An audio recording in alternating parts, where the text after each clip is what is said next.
Herkese merhabalar, ben Çiğdem. Bugün sizlerle hem çok sağlıklı, hem çok besleyici, hem çok pratik, hem de çok hafif bir atıştırmalık tarifi paylaşacağım. Fırında çıtır nohut tarifi paylaşacağım.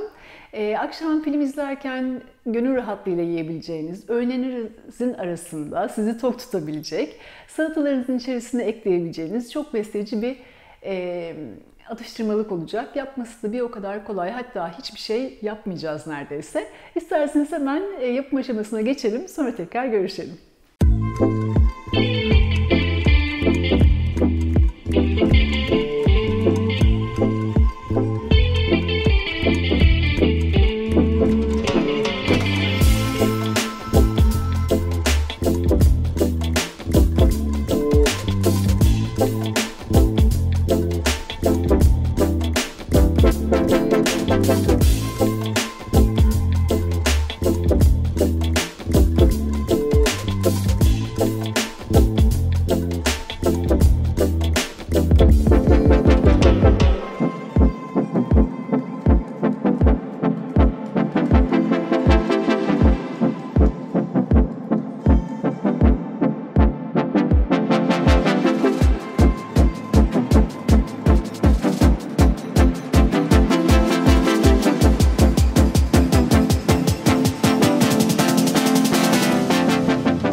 Tekrar merhabalar. Nohutlarımız hazır. Gerçekten çok iştah açıcı gözüküyorlar.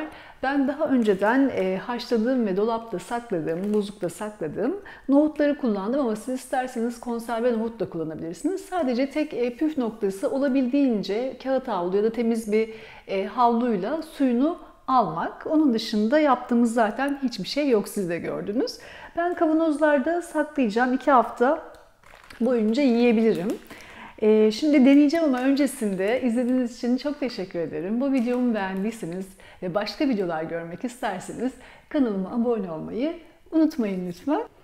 Şuradan bir tane alayım. Ardından bir tane daha alabilirim. Beni burada bırakırsanız bütün tepsiyi yiyebilirim gerçekten. Çok lezzetli.